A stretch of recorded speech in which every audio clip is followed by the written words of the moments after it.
toutes, bonjour à tous. J'ai à nouveau le plaisir de vous retrouver ce soir pour écouter donc le professeur Thierry Pacaud, professeur émérite à l'Institut d'urbanisme de Paris, philosophe de l'urbain, pour la 4e conférence de sa chère Francky, intitulée De la topophilie. Alors, je le cite ici, ce mot, donc topophilie, se retrouve sous la plume de Gaston Bachelard dans un ouvrage, La poétique de l'espace, qui est publié en 1957, sans cependant donc, le terme être bien circonscrit. Donc Thierry Pacaud va se demander en quoi consiste ou en quoi peut consister donc, cette amitié du lieu, qui est aussi, écrit-il, une amitié envers le lieu. Alors, si la topo-analyse que revendique Bachelard consiste en une autobiographie environnementale, il va nous expliquer ce que c'est, la question qui se pose, c'est peut-être la suivante, c'est en quoi est-ce que les lieux font de moi ce que je suis? Alors, il reviendra également dans cette conférence sur certains textes de 2 auteurs, alors que je ne connais pas du tout, donc je me réjouis d'écouter ça, à savoir Claire Cooper-Marcus, qui parle donc du logement comme miroir de soi, ou encore Edward Hall, qui explore la dimension cachée de nos rapports aux lieux et aux autres. Alors, à l'heure où les nouvelles technologies communicationnelles privilégient de plus en plus, et bon, malheureusement on en fait l'expérience, les lieux virtuels et transforment donc le cellulaire en un lieu total qui nous libère notamment des contraintes géographiques, il y a 2 questions qui s'imposent. La première, c'est et si l'humain ne pouvait pas se détacher de la Terre pour errer d'un site internet à un autre? Et la deuxième, c'est et si la topophilie était émancipatrice? Alors, pour rappel, cette 4e conférence, elle s'inscrit de nouveau dans un cycle qui a débuté il y a maintenant plus d'1 an, qui a malheureusement été interrompu par la pandémie. Les 3 premières conférences sont respectivement intitulées « Une terre urbaine sans ville », l'écologie comme méthode, et la dernière, celle de la semaine passée, habiter. Alors j'invite à nouveau ceux qui n'auraient pas eu la chance d'y assister à se rendre sur le site de l'UMONS ou sur YouTube pour les visionner. La dernière n'est pas encore en ligne, mais elle le sera très prochainement. Et par ailleurs, je souligne que toutes ces conférences sont évidemment en libre accès. Alors, je profite de cette brève introduction pour vous rappeler que la conférence qui clôture le cycle de la chère Francky n'aura pas lieu la semaine prochaine, mais le jeudi 6 mai à 18 h. Elle sera intitulée La mi-livre, et dans cette conférence, le professeur Thierry Pacaud viendra justement sur quelques-uns des ouvrages de sa bibliothèque qui ont non seulement marqué son parcours philosophique, mais qui sont en outre susceptibles de nourrir notre réflexion critique, encore une fois, sur l'architecture et l'urbanisme. Alors, avant de céder la parole à Thierry Pacaud, de nouveau, quelques mesures. Oui, voilà, que Paul me rappelle également. Première chose, c'est la conférence, elle va durer environ 1 heure, d'accord, 1 heure, 1 heure et demie, après quoi on disposera d'un temps de débat. Donc, je vous propose de ne pas interrompre le conférencier, mais simplement de pouvoir noter vos questions. Vous aurez tout le loisir de pouvoir les lui poser après. Alors, je vous demanderai, voilà les détails techniques, pour le confort d'écoute de tous, de bien vouloir couper vos micros, s'il vous plaît, parce qu'autrement, il y a des interférences où on vous entend chez vous, et également vos caméras, parce que, voilà, si vous allumez la caméra, en fait, les images se multiplient sur l'écran, et donc c'est moins sympathique pour pouvoir suivre la conférence. Alors, je vous souhaite à toutes et à tous une chouette conférence, et je remercie encore une fois le professeur Thierry Pacaud pour sa présence, même virtuelle, parmi nous. Merci Thierry, du coup, c'est à toi. Merci Damien. Alors, je précise quand même que la 3e, c'est bien la semaine prochaine. Ah, c'est le 6 mai, hein? Ah oui, Donc c'est la semaine prochaine. Autant pour moi Thierry. C'est la semaine prochaine, bien vu. Tu as créé un doute, donc du coup j'ai pris mon agenda. Ok, tu as bien fait, je me tais. Je croyais qu'elle s'enchaînait. Et effectivement, je vais plutôt vous parler de la place du livre dans notre culture et de la place du livre pour le chercheur.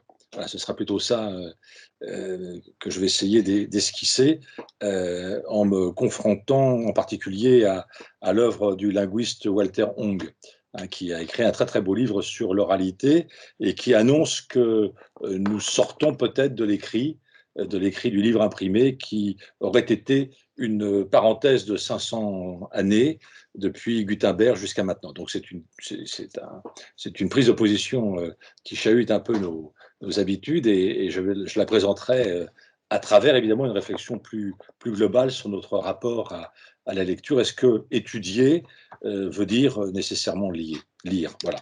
Alors, avant d'en arriver là, bien qu'on pourrait considérer la lecture comme étant aussi un pays, je vais parler d'un lieu différent qui est celui de la topophilie. Et comme Damien l'a précisé, je partirai de Gaston Bachelard pour la bonne et simple raison, c'est que c'est vraisemblablement sous sa plume qu'en français, pour la première fois, on trouve le mot topophilie. Alors, tout le monde connaît, enfin tout le monde, on connaît généralement, dirais-je, Gaston Bachelard comme philosophe des sciences.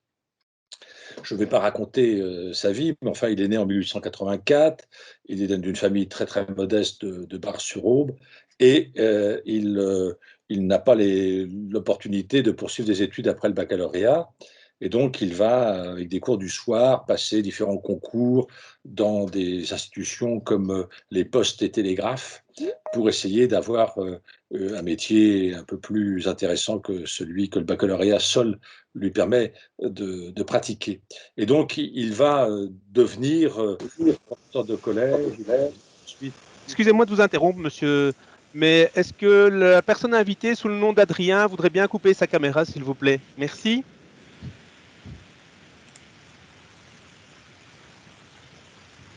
Désolé.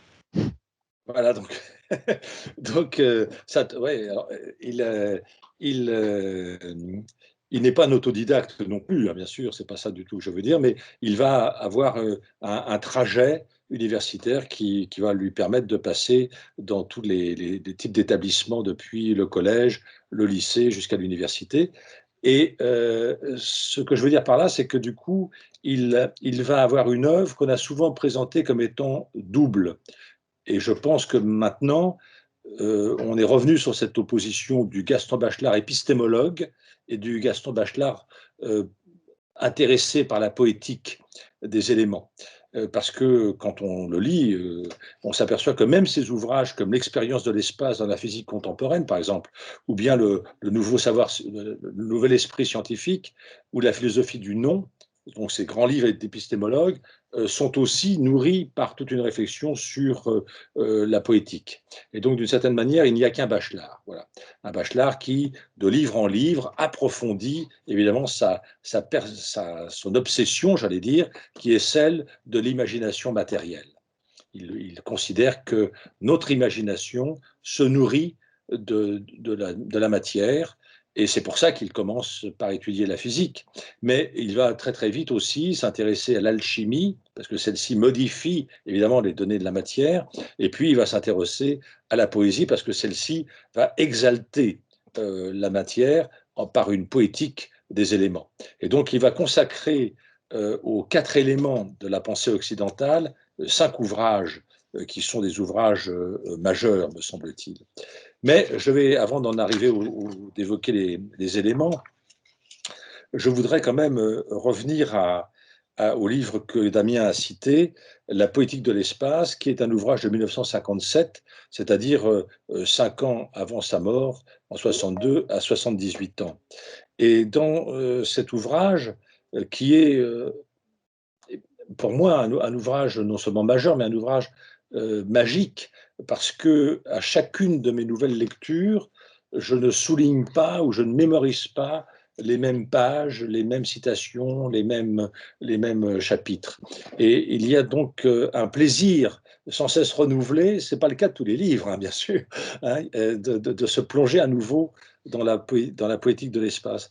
Et à chaque fois que j'ai l'occasion, parce qu'on me sollicite pour un exposé sur lui, je suis très content de le relire intégralement, et je m'aperçois à quel point il y a dans ce livre, évidemment, une multitude d'autres livres. Et les premières fois où je l'avais lu, je n'avais pas du tout pointé le mot topophilie. C'est après une énième lecture, tout d'un coup, je découvre le mot topophilie, et il écrit « Nous voulons, annonce-t-il, examiner en effet des images bien simples, les images de l'espace heureux. Nos enquêtes mériteraient dans cette orientation le nom de topophilie. » Donc vous voyez, c'est très très clair. Il associe à son choix de s'arrêter sur les espaces heureux, non pas les espaces anxiogènes, tristes, agressifs, etc., mais les espaces heureux, c'est ceux qu'il veut privilégier. Eh bien, il dit, si je m'intéresse à ces espaces-là, eh bien, d'une certaine façon, ma démarche relève de la topophilie. Et cette topophilie est quelque chose qui n'est pas, comme l'a dit Damien tout à l'heure, défini. Pourtant, dans la poétique de l'espace, il va revenir 4 fois, c'est-à-dire d'abord dans la définition que je vous indiquais, puis ensuite, pages 49, 66 et 220, et à chaque fois, le mot sera juste rédigé, posé comme ça sur la page, sans plus de précision. Alors, est-ce la raison pour laquelle il passe inaperçu, au point où personne ne va le reprendre? Le livre date quand même de 57, et le mot topophilie entre dans le Robert il y a 3 ans, et il n'est toujours pas dans le Larousse. Donc, on voit bien que c'est un terme un peu sauvage, hein, qui n'appartient pas à la police du vocabulaire. Et donc, ce terme-là est pourtant magnifique.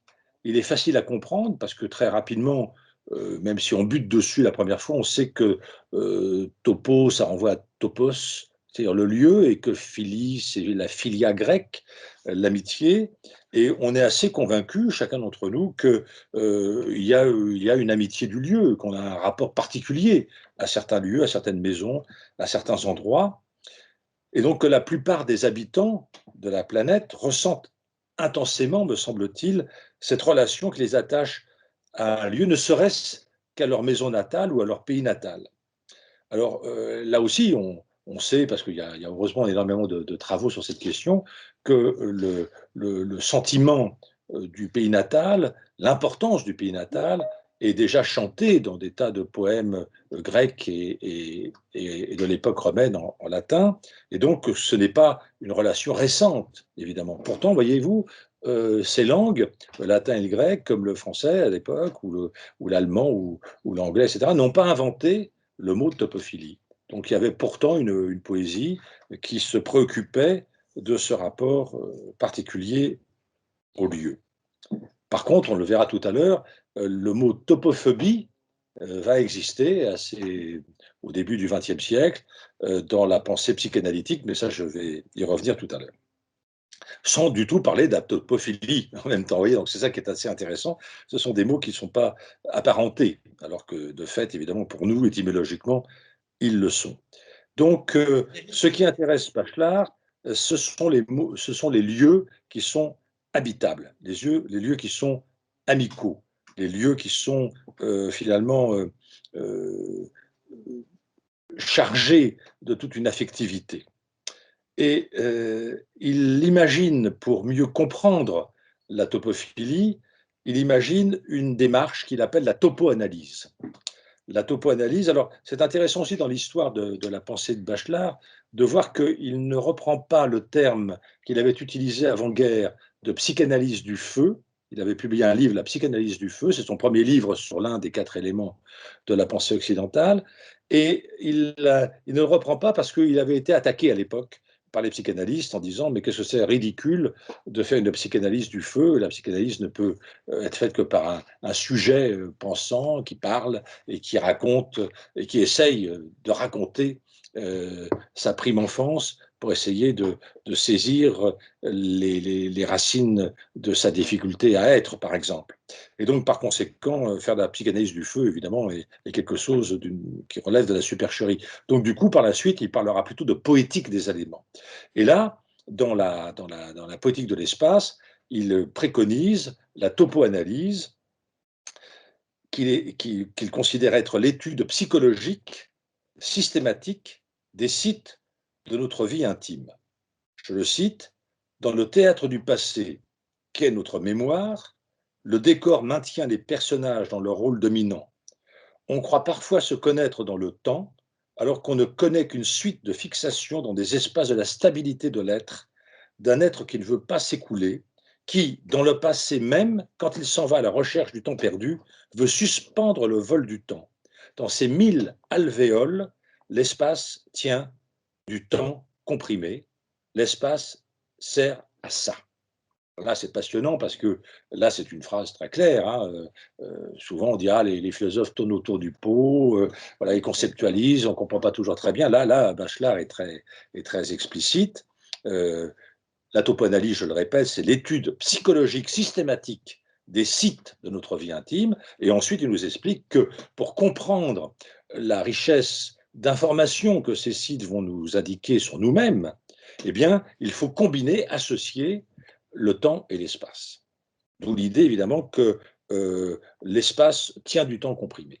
Et donc, je donnerais comme image, on pourrait dire qu'une maison, par exemple, va abriter tellement de souvenirs qu'elle est comme une sorte d'éponge, voyez-vous, que je vais presser comme ça, et puis va s'écouler tous ces souvenirs qui vont alimenter ma réminiscence, si vous voulez. Alors Gaston Bachelard associe temps et espace, et ça c'est un point pour moi essentiel, parce que depuis quelques années, comme je l'avais expliqué la semaine dernière, j'en suis arrivé à considérer que les temporalités et les territorialités de notre existence se solidarisent sans cesse, au point où je crois qu'aujourd'hui on ne peut plus les penser séparément. Et donc, je crois que la topoanalyse et la chronoanalyse, je suggère d'inventer ce soir, avancent d'un même pas. Alors je reviens à Bachelard, il explique, un peu plus loin du passage que j'ai déjà cité, que la topoanalyse a la marque d'une topophilie. Alors là, vous voyez, c'est très clair. Et il veut dire par là que, se remémorant un lieu amical, on retrouve aussitôt une situation passée. Alors, notre mémoire, comme je vous le disais, va emmagasiner un certain nombre de souvenirs, et ces souvenirs, nous ne pourrons les retrouver, non pas à partir de ce qu'ils recèlent en eux, mais à partir du lieu où je les ai mémorisés. C'est un peu le principe de l'art de la mémoire des Grecs. Hein. Je mémorise d'abord un lieu, et ce lieu, ensuite, me rappelle un sentiment, une sensation, une rencontre, une attitude, une situation, une interrogation, etc. etc. Donc c'est bien à partir du lieu que ma mémoire va pouvoir retrouver quelque chose qu'elle était peut-être en train d'oublier. Et là, je mentionnerai une autre phrase de Bachelard, mais comme je l'avais dit la semaine dernière, tous les livres de Bachelard sont des enchaînements d'aphorismes, d'une certaine façon. On pourrait les isoler, isoler des phrases comme ça qui sont tellement belles et tellement subtiles que je les ai appelées des bachelardises, hein, comme il y a des gourmandises. Hein. Donc, je vous propose une bachelardise, là, maintenant. La maison natale est plus qu'un corps de logis, elle est un corps de songe. Ça, voilà une phrase très intéressante, c'est qu'une maison n'est pas simplement une combinaison d'éléments constructifs comme ça. Une maison, et plus que ça, c'est ce qui va abriter nos songes. Et voyez, la difficulté de traduire Bachelard en anglais, par exemple, on m'avait demandé une fois comme ça une conférence en anglais sur Bachelard, et j'avais dit non, parce que, évidemment, chez Bachelard, vous avez 3 mots qui sont très importants, le mot rêve, le mot rêverie et le mot songe. Et moi, dans mon pauvre anglais de néophyte, je n'avais que dream. Et donc, je ne pouvais pas, évidemment, caricaturer Bachelard, je ne pouvais même pas le faire comprendre si je n'utilisais que ce seul terme pour 3 mots qui ont des acceptions totalement différentes, évidemment. Hein, comme vous le savez, par exemple, le rêve est nocturne, la rêverie est diurne déjà. Donc, il y a déjà une différence considérable. Le songe est chargé de prémonition. Hein, le songe est annonciateur de quelque chose, et pas simplement le fait de capter comme ça, d'immobiliser, de figer un rêve. Non, le songe est actif et annonciateur. Et donc, il a une dimension un peu d'oracle, d'une certaine façon, derrière cette notion de songe. Alors, observer une maison, pour Bachelard, évidemment, ne revient pas à en indiquer seulement le nombre de pièces ou le nombre de mètres carrés, mais à relater quelques histoires qui la concernent et qui l'incarnent. Et là, évidemment, quand on fait le tour du propriétaire, comme on dit, bien souvent, la personne qui vous invite à entrer dans sa maison va vous raconter des choses qui vont lui être évoquées par la présence de telle poutre ici, de telle ouverture là, etc. Et donc, c'est comme ça que la maison est incarnée. Elle n'est pas simplement un plan de promoteur avec un nombre de mètres carrés. Une maison, et donc sa qualité et donc son habitabilité dépasse largement simplement sa description, j'allais presque dire, comptable ou géométrique ou mesurée. Ce qui fait qu'il y a des maisons qui nous paraissent tellement agréables à vivre que vraisemblablement on n'est pas capable d'indiquer leur superficie, parce qu'elles logent tout ce qu'on rêve d'avoir avec nous en elle. Et à un autre moment, on est dans une pièce beaucoup plus vaste ou dans une maison beaucoup plus énorme, et puis on se sent mal. Donc, voilà, comme quoi le bien-être de l'habitant ne dépend pas simplement du nombre de mètres carrés ou de la volumétrie des pièces. Tout ça est excessivement important, bien sûr. Et inversement, il y a bien sûr une exiguïté ou une volumétrie insuffisante qui vous étouffe. Ce sentiment-là existe également chez Bachelard. Alors, pour Bachelard, la maison natale fonctionne comme un archétype. L'archétype, comme vous le savez, c'est un modèle, un type idéal, un idéal type, on pourrait parfois dire, primitif, c'est ça la différence. C'est-à-dire qu'il est le premier. Quand on dit primitif, je dirais plutôt originel. Donc, l'archétype est ce qui présente quelque chose depuis son origine. Comme par exemple les idées platoniciennes, le beau, le vrai, le bon, etc. Ça avec une majuscule, évidemment. Ce sont les idées platoniciennes, ce sont des archétypes. Mais la notion d'archétype va être chargée d'un autre sens, d'une autre signification, avec le psychanalyste Carl Jung, que Bachelard préfère de loin à son confrère et ancien ami Sigmund Freud. Pour le psychanalyste Jung, l'archétype désigne un symbole originel de l'univers, de l'universel inconscient collectif. Donc pour Jung, l'archétype est une sorte d'invariant culturel, d'un invariant anthropologique, c'est-à-dire que tous les êtres humains, où qu'ils se trouvent, pensent à partir d'archétypes qui est la manifestation de leur inconscient collectif. Donc là, vous voyez, la distinction et même l'opposition, on pourrait dire théorique avec Freud est radicale, puisque Freud, évidemment, ne croit pas du tout en un inconscient collectif. C'est même pour lui une absurdité. L'inconscient est quelque chose qui est façonné par chacun d'entre nous. Et donc est singulier et ne relève pas forcément de quelque chose de partagé. Pour Jung, la maison natale est quelque chose que tout le monde possède en soi. Alors là, il faudrait pouvoir le vérifier. Les anthropologues vont plutôt dans ce sens-là. Mais personnellement, je suis de plus en plus sensible à une approche pluriverselle. Et donc, c'est une réflexion en cours, évidemment. Donc, je suis moins persuadé qu'il y ait des notions comme ça qu'on présenterait comme étant obligatoirement universelles. Je crois qu'il y a des constructions culturelles qui sont parfois beaucoup plus compliquées qu'on ne le croit et qui ne se manifestent pas de la même manière partout, dans toutes les cultures depuis qu'il y a des cultures. C'est-à-dire qu'il y a des transformations à travers le temps, et vraisemblablement que la notion d'archétype devrait nous permettre de montrer qu'elle a aussi sa puissance singulière, sinon elle tomberait dans ce que l'on pourrait appeler un stéréotype, ce qui est encore autre chose, évidemment, et qui serait d'une plus grande banalisation. Donc la maison natale, est-ce que ça appartient à un inconscient collectif universel? Je ne l'affirmerai pas aujourd'hui.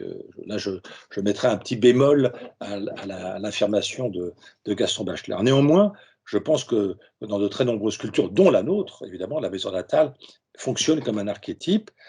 Elle possède, alors comme un archétype, c'est-à-dire comme un modèle, elle possède, même si ce n'est pas vrai dans la réalité, elle possède nécessairement une cave, un ou deux étages et un grenier.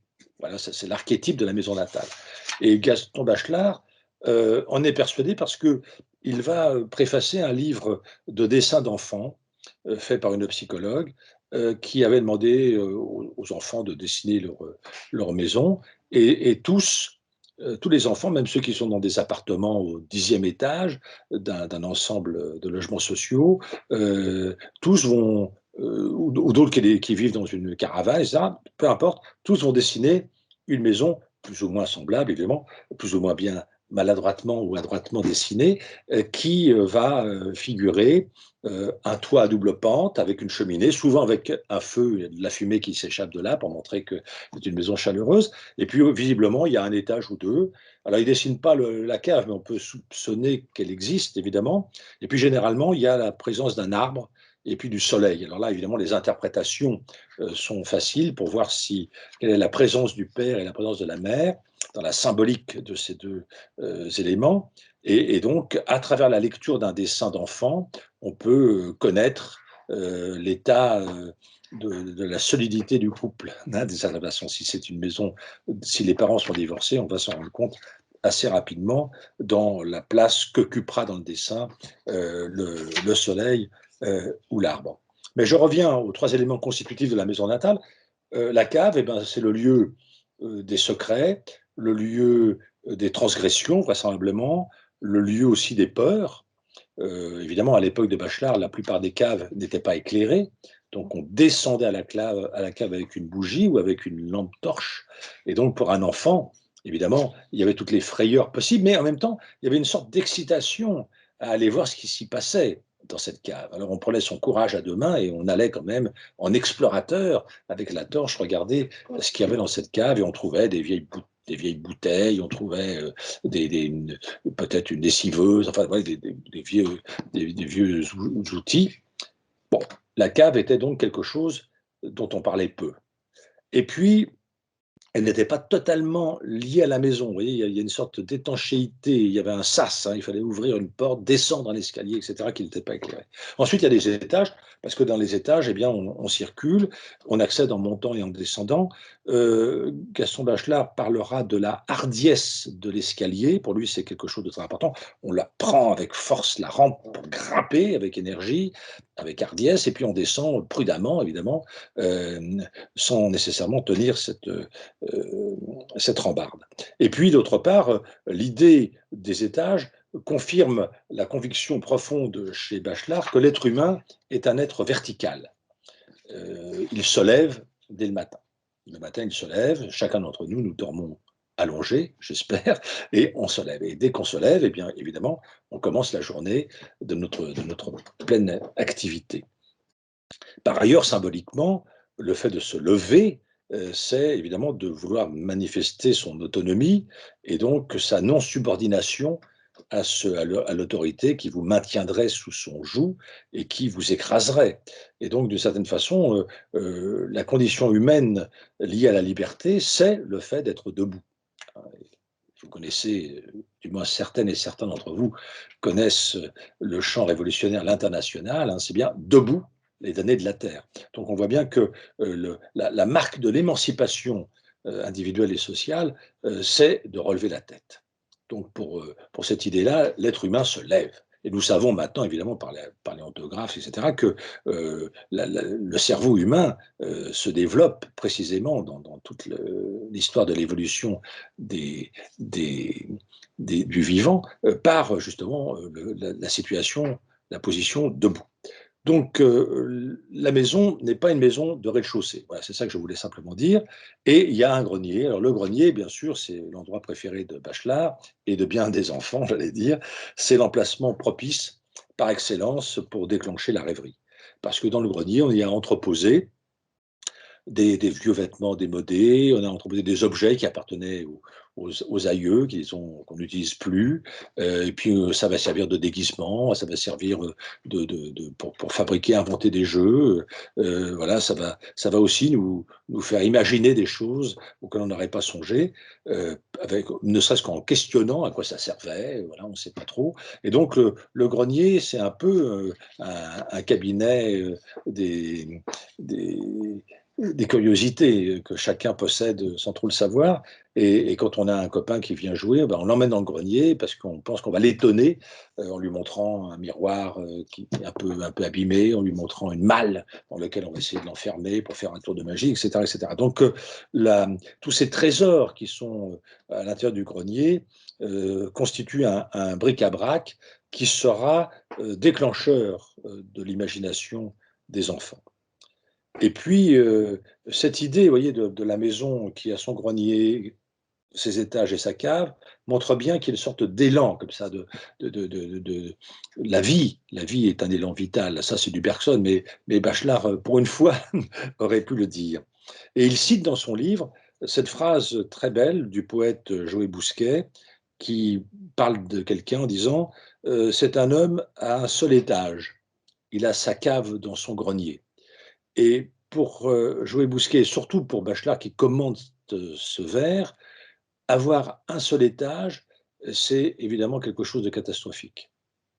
Parce que ça veut dire que vous n'avez pas cette capacité d'avoir vos propres secrets d'un côté, la cave, et surtout de pouvoir avoir une imagination excessivement, j'allais même dire délirante, pourquoi pas, originale, fantaisiste, qui est le grenier. Et donc quelqu'un qui est simplement à un seul étage, qui est de rez-de-chaussée, c'est quelqu'un qui sera d'un très grand conformisme.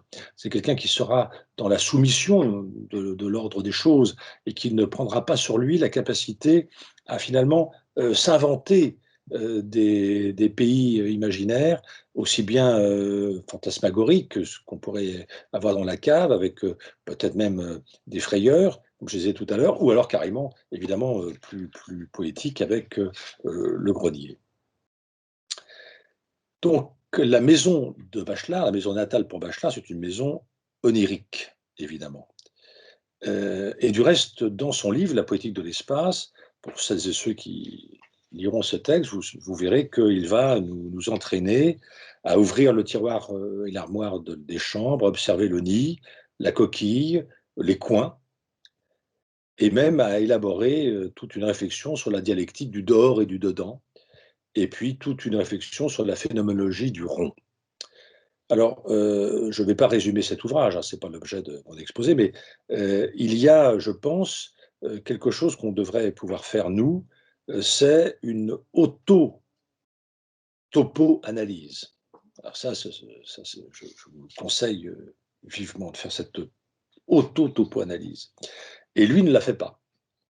J'ai beau avoir lu et relu ses livres, Gaston Bachelard ne s'épanche pas sur son enfance, sur son rapport à ses parents, sur son rapport à sa femme qui meurt juste après avoir mis au monde leur fille, donc elle est toute jeune, il a peu vécu de temps avec elle, puisqu'il s'est marié pendant la guerre de 14 et il est père en 1919 et sa femme meurt à ce moment-là, il devient père célibataire de Suzanne Bachelard, qui suivra les pas de son père et qui deviendra professeur de philosophie à la Sorbonne.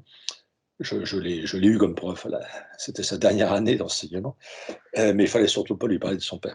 Et Gaston Bachelard, c'est très curieux, est un père célibataire et donc il vit uniquement avec sa fille et réciproquement, elle-même restera célibataire et vivra avec son père et ensuite dans l'amour et dans la valorisation des travaux de son père. Et donc c'est une drôle de situation et on a quand même maintenant pas mal de correspondances de Bachelard, mais il est d'une très grande pudeur sur ses sentiments. Et donc, on ne sait pas trop véritablement quelle aurait été sa topo-analyse, son auto-topo-analyse. On sait simplement par quelques confidences comme ça, en particulier dans la poétique de l'espace, qu'il n'aimait pas les grandes villes, qu'il dormait mal à Paris. Pourtant, le Paris de l'époque, bon, devait être un peu bruyant, bien sûr. Il habitait dans un appartement rue de la Montagne Sainte-Geneviève, donc dans ce qu'on appelle le quartier latin aujourd'hui, près de la place Maubert. Et il se rendait à pied à la Sorbonne, où il enseignait à partir de 1940, jusqu'à sa retraite. Avant, il était professeur à Dijon. Et donc, sur la place Maubert, il y avait un marché. qui existe toujours, et le marché a plutôt des allures de province, j'allais dire, hein. Donc, il n'est pas dans une grande ville anonyme, sinistre, géométrique, écrasante, avec des grandes avenues où tout est vanté, etc. Non, non, il est dans un quartier tout à fait agréable. Moi qui habite en banlieue, je serais heureux d'habiter Place Maubert Mutualité, en plein quartier latin, parce qu'on peut aller à pied comme ça aussi au Luxembourg, et puis on peut descendre vers la Seine, donc c'est un quartier assez privilégié. Eh bien non, non, il s'y sent pas du tout bien, et dès qu'il peut, évidemment, il retourne dans sa maison de Bar-sur-Aube, où il a commencé sa carrière d'enseignant au collège. Et donc, on sait on le classe parfois parmi les urbanophobes, c'est-à-dire parmi les philosophes qui sont opposés à la ville, à la grande ville du moins, et il réfléchit toujours à cette idée que pour lui, la topophilie serait liée à une certaine dimension. Il considère que les immeubles ne peuvent pas connaître les drames de l'univers. Oui, c'est une très belle formule, hein. C'est-à-dire que quand il est dans son immeuble, qui n'est pas un immeuble non plus de 50 000 étages, hein, c'est un immeuble de 5 étages, eh bien, où on peut connaître tous les voisins sans difficulté. Non, non, il se sent enfermé dans quelque chose qui lui empêche de mettre sa respiration au diapason de la respiration cosmique. Et c'est pour ça qu'il dit que les immeubles à Paris ignorent les drames de l'univers, c'est-à-dire qu'ils ignorent la tempête, l'orage, la pluie. Hein, on est comme enfermé dans quelque chose qui nous coupe de la réalité quasi charnelle du cosmos, de la Terre. Et c'est peut-être pour ça qu'il va être aussi attentif aux 4 éléments. Alors pour lui, le lieu fait tout pour devenir notre ami, et nous-mêmes, évidemment, nous allons aller vers lui. Être ami du lieu signifie que ce dernier nous gratifie aussi d'innombrables présents, comme les senteurs du bois, comme le murmure de la rivière, les cancans des oiseaux, le calme de l'aurore, les couleurs changeantes du ciel, la beauté des paysages, tout simplement. Notre relation est faite de réciprocité. Aucun lieu ne se contente d'être un réceptacle, un décor. Il agit et réagit. En cela, il entre en interrelation avec les humains et le vivant qui y séjournent. Toute amitié, pour Bachelard, se nourrit d'attention, de prévenance, de complicité, d'accord, de cadeaux, de générosité. La philia, comme vous le savez peut-être, était un des 4 mots grecs pour dire amour. Il y a Eros, qui désigne l'amour physique et le désir, ce que le mot désir sera remplacé par libido chez Freud, et le mot érotisme ne datera que la fin du XIXe siècle. Donc là, je vous parle du dieu Eros, qui est un des dieux de l'amour pour les Grecs. Donc c'est à la fois un dieu, mais c'est aussi un nom commun. Ça désigne donc un amour qui a une dimension physique.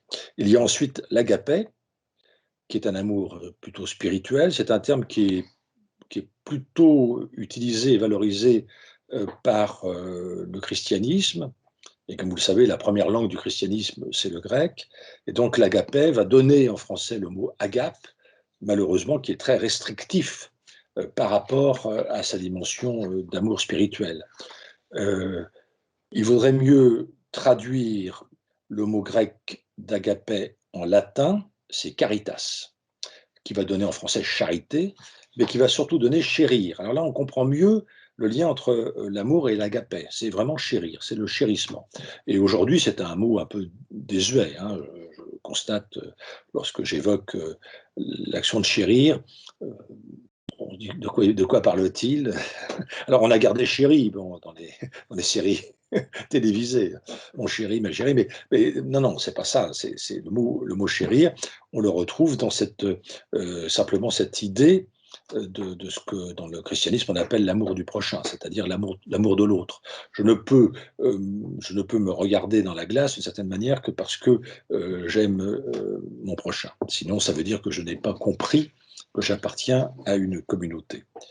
qui exige évidemment ce partage. Et puis le quatrième mot grec, c'est storgé, qui signifie amour filial, familial. Donc de ces quatre mots pour dire amour, il y a philia. Alors philia, évidemment, nous en français, on va le traduire par amitié. Mais il y a une incroyable porosité entre ces quatre termes grecs, et l'amitié est entre l'amitié et l'amour, la différence est excessivement difficile à établir. Il y a des ruptures d'amitié qui sont beaucoup plus tragiques, ou du moins vécues beaucoup plus tragiquement qu'une séparation amoureuse. Alors c'est pour ça que là, il faudrait, ce n'est pas l'objet de ma conférence, mais il faudrait revenir sur cette notion d'amitié qui est très importante chez les Grecs, bien sûr, la philia chez Platon en particulier, dans son dialogue, le Lysis, est magnifique, et montre que l'amitié de la philia peut déboucher sur une relation, sur un désir physique, et sur une relation charnelle qui du coup basculerait dans l'éros. Donc on est dans quelque chose d'assez subtil, si vous voulez.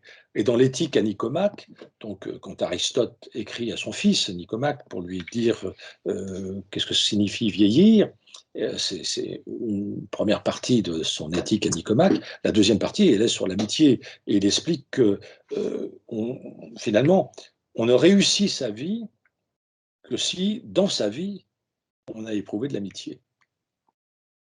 Ah oui, c'est pas n'importe quoi. C'est pas réussir sa vie, c'est pas d'avoir une Rolex à 50 ans, ou d'être très très fortuné, laisser un héritage énorme. Non, non, être riche, pardon, être heureux, avoir réussi sa vie, voulais-je dire, c'est d'avoir vécu une amitié, au moins une amitié. Et vous voyez, c'est pas si simple, hein, l'amitié. Je ne vais pas interroger chacun d'entre vous et essayer d'avoir vos confidences, mais c'est vrai que quand on y réfléchit bien, on s'aperçoit que bien souvent on a des connaissances, on a des copains, des copines, on a de la famille, tout ça, bon, mais des amis, c'est pas. Et puis il faut les garder, et donc on voit bien que l'amitié exige une culture relationnelle qui est très importante, ce que j'appelle la disposition à la disponibilité, c'est-à-dire le contraire du calcul, hein, le contraire de l'opportunisme. Et ça, c'est quelque chose qui a tellement de valeur qu'elle n'a pas de prix. Alors je reviens aux lieux, parce que dans l'amitié des lieux, eh bien, il y a l'idée qu'il faut les ménager, c'est-à-dire qu'il faut les respecter. Et ça, évidemment, beaucoup de gens n'auront pas de relation amicale avec des lieux parce qu'ils se comportent très mal envers eux. Ils ne sont pas assez attentifs et attentionnés. Et donc, du coup, ils vont sans hésiter les saccager pour les piller, pour surconsommer du bois parce qu'ils en ont besoin, ou comme ça, ils vont détourner une rivière, ils vont modifier tout un paysage pour un usage simplement mercantile. Et donc, du coup, ils vont contrarier cette topophilie. Il y a un mot qui est lié à topophilie, bien sûr, c'est toponymie. C'est-à-dire que les lieux ont des noms. Eh bien, aujourd'hui, dans les campagnes françaises, mais c'est pareil en Belgique, les paysages ayant été tellement scarifiés par les infrastructures ferroviaires, autoroutières, on a détruit les haies, etc., que du coup, les noues ont été comblés, etc. Du coup, beaucoup de toponymes ne font plus sens. Parce que le vieux moulin, il n'y a plus de moulin, l'être blessé, vous voyez, alors l'arbre n'est plus là, etc. Bon. Donc on voit bien que ce rapport au lieu exige évidemment qu'il y ait je l'ai dit tout à l'heure, une espèce de complicité comme ça, mais qui n'est pas forcément exprimée, bien sûr. De la même manière que, vous savez, c'est la phrase très connue de Montaigne sur son amitié avec la Boétie. Il répondait « parce que c'était moi, parce que c'était lui ». Donc on n'a pas à chercher le pourquoi de l'amitié, mais c'est pareil pour l'amour. Hein.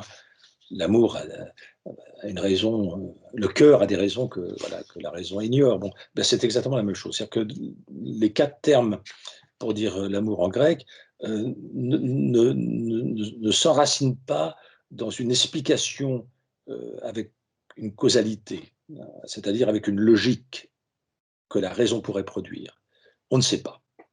On ne sait pas pourquoi. Et ça, pour moi, c'est très important, bien sûr. Parce que, et ça me plaît chez Bachelard qu'il n'y ait pas justement chez celui qu'on présente parfois comme un épistémologue des sciences, donc quelqu'un qui serait rigoureux, comme ça, qui établirait des lois de la physique, etc. Là, il y a une dimension qui échappe à la raison et qui est du domaine du ressenti et qui, en même temps, peut se construire, peut se renforcer, peut être cultivé, peut se métamorphoser. L'amitié avec un lieu n'est pas quelque chose qui est donné une fois pour toutes et qui qui répondrait, si vous voulez, à des conditions précises. Hein. Si vous avez vécu 1 ou 2 ou 3 amitiés importantes que vous vivez encore, vous verrez qu'elles sont de nature différente, mais que vraisemblablement, il peut y avoir de la jalousie entre ces amitiés, c'est-à-dire qu'il n'y a pas, il vaut mieux éviter les interférences. Alors, je disais tout à l'heure en débutant que le mot topophilie n'avait pas pris. Et encore aujourd'hui, il est assez peu connu. Il a néanmoins été utilisé en 1974 comme titre d'un ouvrage d'un géographe américain, Yi Fu Tuan, Y-I-F-U plus loin T-U-A-N, qui est né en 1930 à Tianjin, en Chine, mais qui est américain, qui a fait toute sa carrière de géographe, encore aujourd'hui, il est vivant, heureusement pour lui, il vit aux États-Unis, et il publie en 1974 Topophilia, A Study of Environment Perception, c'est-à-dire topophilie, une étude de la perception de l'environnement. Et il y traite des interrelations entre les hommes et leur environnement, c'est-à-dire la faune et la flore, mais aussi la géographie des lieux, le relief, le climat, bien sûr. Et il n'oublie pas les processus perceptifs. C'est-à-dire, il essaye de comprendre comment et pourquoi on ressent quelque chose quand on ressent quelque chose vis-à-vis de notre environnement, soit évidemment quelque chose qui peut être agréable, mais qui peut être aussi désagréable. Et donc, il essaie de mesurer un peu ce qu'on appellera ce qu'on a appelé le sentiment de la nature. Et puis, en même temps, il n'oublie pas que notre relation au lieu va générer un imaginaire des lieux. C'est-à-dire que nous allons représenter ces lieux. Nous allons les décrire, nous allons peut-être les peindre, nous allons peut-être les mettre en musique. Hein, et donc, par conséquent, il y a une dimension esthétique des lieux qui nous habite également. Alors, ce qui est intéressant, c'est qu'en 1961, le même Yi Fu Tuan, donc il a 31 ans à ce moment-là, commence à s'intéresser à la topophilie, comme en témoigne un article qu'il publie à l'époque. Je vous donne le titre, Topophilia, Personal Encounter with... Alors, je vais le traduire, topophilie, approche personnelle, relation personnelle avec le paysage, qu'il publie dans la revue Landscape de 1961. Et ce texte a été traduit récemment par Martin Pacou, c'est un de mes fils, sous le titre Topophilie, rencontre intime avec le paysage, dans la revue numérique qu'il a cofondée, qui s'appelle Topophilie. Donc vous voyez déjà, le mot commence un peu à prendre. Je reviens à Yi Fu Tuan, il l'explique, et là il prend des exemples de la peinture et de la poésie. Il explique que c'est au philosophe français Gaston Bachelard. Alors c'est marrant parce qu'il le présente comme étant un géographe. Hein. Il dit c'est le géographe français Gaston Bachelard qui va lui souffler l'idée de topophilie. Et il mentionne de Bachelard 3 ouvrages, La Terre et les rêveries de la volonté, la poétique de l'espace et les rêves, l'eau et les rêves, pardon. Et il indique, ça, je mentionne que ça parce que sinon ce sera un peu fastidieux, et ça c'est très intéressant, il indique que ce qui l'étonne, c'est que, là je le cite, Bachelard ne semble pas embrasser les villes. Sa topophilie se met à l'écart du monde urbain. Donc, voilà, donc là, en 61, il constate que Bachelard, effectivement, comme je vous le disais tout à l'heure, n'aime pas trop l'ambiance urbaine et l'agglomération urbaine. Et lui est un peu embêté parce qu'il préférerait que Bachelard s'intéresse à la géographie que les humains viennent de fabriquer le plus récemment, c'est-à-dire les villes. Il cite cette phrase de Bachelard qui raconte qu'il a du mal à s'endormir à Paris parce qu'il y a trop de bruit, il y a un trafic incessant, et il raconte dans son livre que le sommeil lui est venu quand il a imaginé que ces bruits urbains étaient les bruits d'un océan en pleine tempête, et que lui était dans son lit qui était devenu un bateau solidement ancré. Donc, vous voyez, c'est par jeu de métaphores, le bruit est insupportable. Ah, tout d'un coup, par la magie du rêve, ça devient le bruit du roulis de la mer, et bon, c'est déjà beaucoup plus supportable. Et puis mon lit, ben, ça devient un bateau qui résiste à la tempête magnifiquement bien. Et donc, du coup, je peux m'endormir. Alors, l'approche de Bachelard, évidemment, va plaire à ce géographe, mais il est quand même trop marqué par les éléments de la modernité, comme le télégraphe, comme les machines, comme les usines avec leurs cheminées, etc., pour ne pas les intégrer à la topophilie. Donc il ne réserve pas la topophilie à des lieux, entre guillemets, qui seraient les plus proches de la nature d'avant la présence humaine. Et il donne comme très bel exemple d'une topophilie qui ne tourne pas le dos au progrès technique, le tableau très connu de Turner, Pluie, vapeur et vitesse, qui date de 1844 et qui représente un train aux prises avec un terrible et violent orage. C'est un tableau magnifique, évidemment, parce qu'on a le sentiment d'une vitesse grâce à la manière de peindre de Turner. Et ce qui est amusant pour la petite histoire, c'est que Turner était actionnaire de la compagnie de chemin de fer. Et, donc, il défendait indirectement là où il avait investi son argent pour montrer que la locomotive appartenait dorénavant à notre culture et à nos paysages. Et que du coup, il y avait une espèce de beauté machinique qu'il ne fallait pas mettre de côté. Alors, il constate aussi dans cet article de 61, Yu-Fu Tuang, que, mais il ne le démontre pas, évidemment, c'est juste comme ça une sorte d'intuition. Il a l'impression que les premiers textes les plus anciens, il parle du livre des mutations, le fameux livre du Yiking chinois, qui date de moins 900, moins 600 ans avant Jésus-Christ. Il a l'impression que les premières descriptions de paysages et de lieux particuliers sont toujours liés à une activité humaine. C'est-à-dire qu'il y a des fermiers, il y a un berger qui conduit son troupeau, donc il y a toujours une activité humaine. Et donc la nature est saisie à travers son humanisation, d'une certaine façon, son anthropoformisme.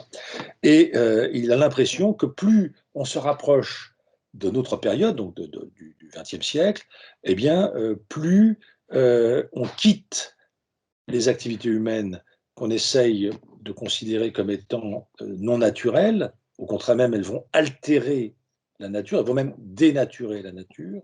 Et donc, on va essayer au contraire de chanter, de poétiser, de peindre la nature qui serait encore sauvage.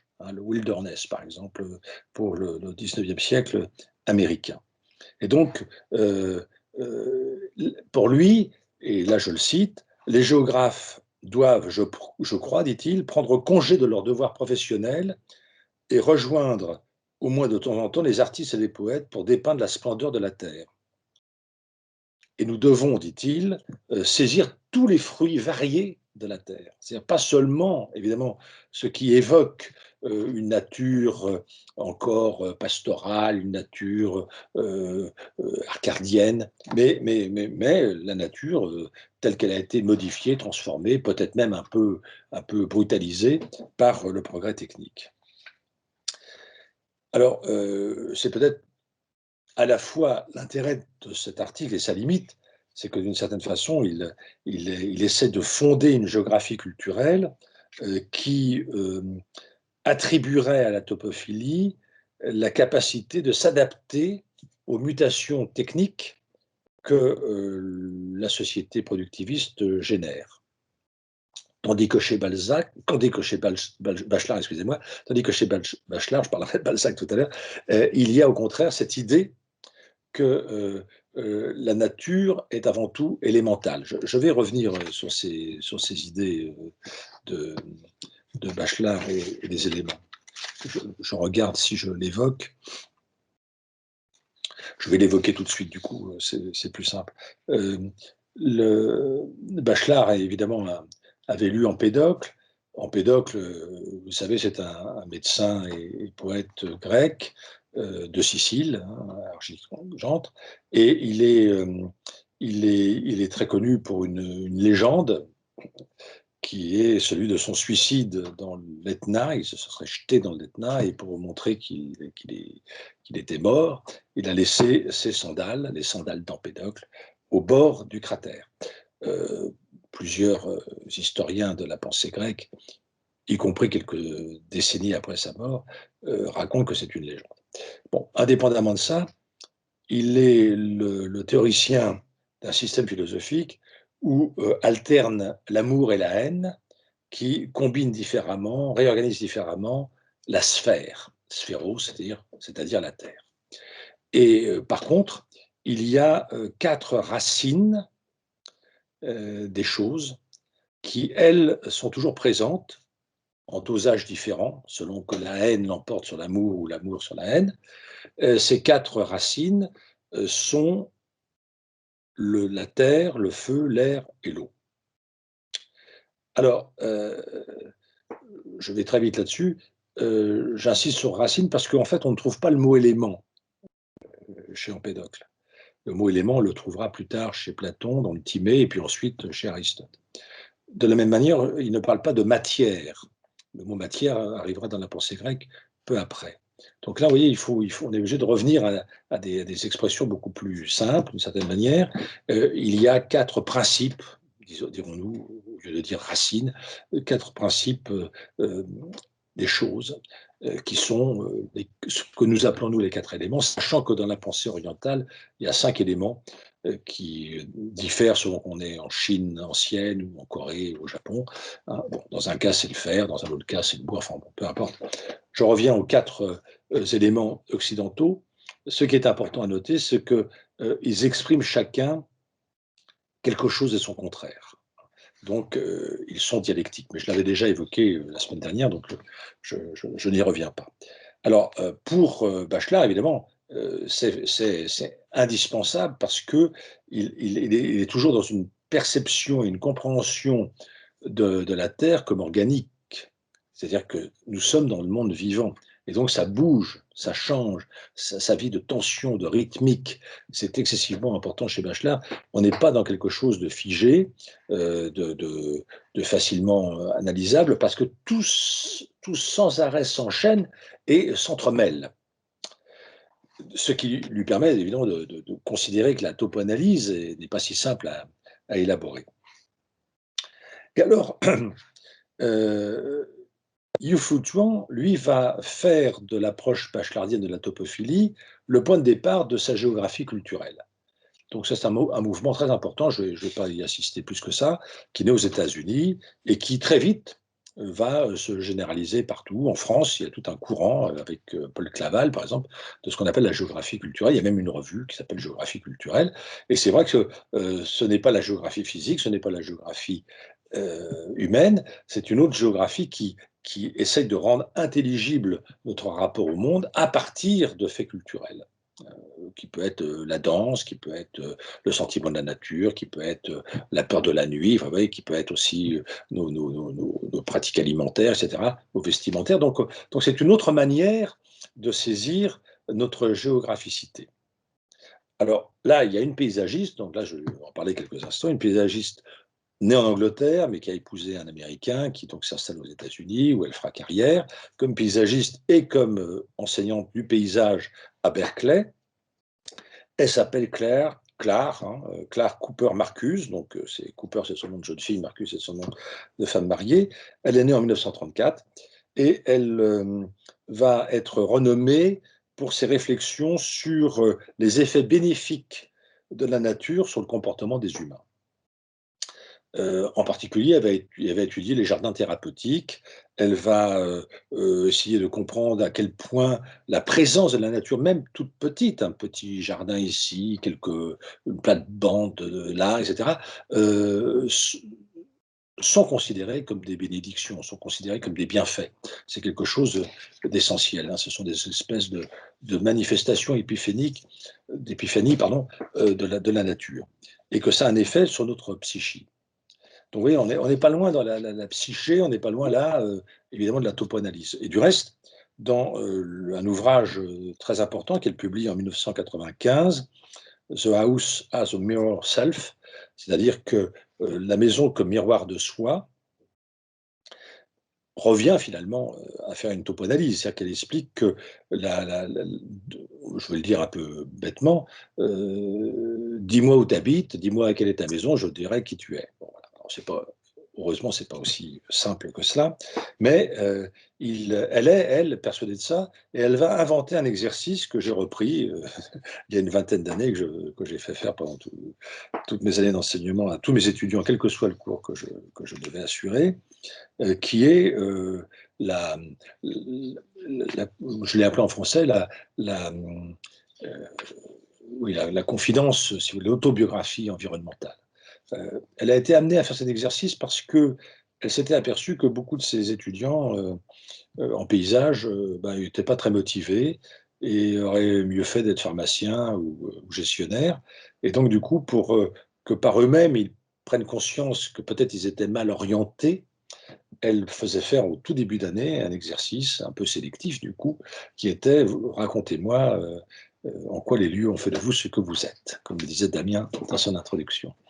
Et le résultat, moi je l'ai fait pendant plus de 20 ans, est absolument passionnant. Et les étudiants sont généralement très contents de faire cet exercice, même s'ils ont du mal à rédiger 5-6 pages là-dessus. Mais c'est un détour très important parce que c'est pas comme ça qu'on raconte sa vie d'habitude. On prend des dates, parce que c'est le plus simple, c'est la chronologie. Et évidemment, notre existence ne s'inscrit pas dans une chronologie, comme vous le savez très bien. Les dates de naissance et de mort qu'on voit sur les tombes dans les cimetières ne sont pas exactement la date de naissance et la date de mort des gens en question. Il y a des gens qui sont morts depuis 10 ans, mais dont on parle encore. Excusez-moi, dont on parle encore aujourd'hui. Et donc, la naissance et la mort ne se suffit pas avec ces deux bornes temporelles. Et donc, de la même façon, quand on raconte son existence, eh bien, si on la raconte à partir des lieux, forcément, il y a des glissements, il y a des périodes qui semblent beaucoup plus longues que d'autres, alors qu'elles ont duré moins de temps, parce que précisément, elles étaient dans un contexte topographique beaucoup plus riche, beaucoup plus attentif, beaucoup plus amical, pour reprendre le terme de tout à l'heure. Donc on voit bien que ce livre, dont je vous conseille la lecture, il a été traduit en français dans un recueil d'articles intitulé Habitat et nature, du pragmatique au spirituel, aux éditions Infolio, qui est une maison d'édition suisse, en 2006. Donc il y a là cet apport très, très important de cette femme sur notre rapport au lieu. Alors, maintenant, je vais regarder, parce que le temps passe, je vais accélérer, je vais parler 5 minutes de la topophobie, parce que, comme je vous le disais, Bachelard, Yi-Fu Tuan et puis Clark Cooper Marcuse n'évoquent pas la topophobie. Mais le mot topophobie existe dans notre vocabulaire. Il est construit de la même façon, évidemment. Topos, c'est phobia. Donc, topos, c'est le lieu, et la phobie, c'est la crainte. On a une crainte de quelque chose. Et donc, en l'occurrence, là, c'est la crainte du lieu. Alors, dans les glossaires de la psychanalyse, vous pouvez en ouvrir n'importe lequel, vous trouverez forcément le mot topophobie et puis le comportement topophobique.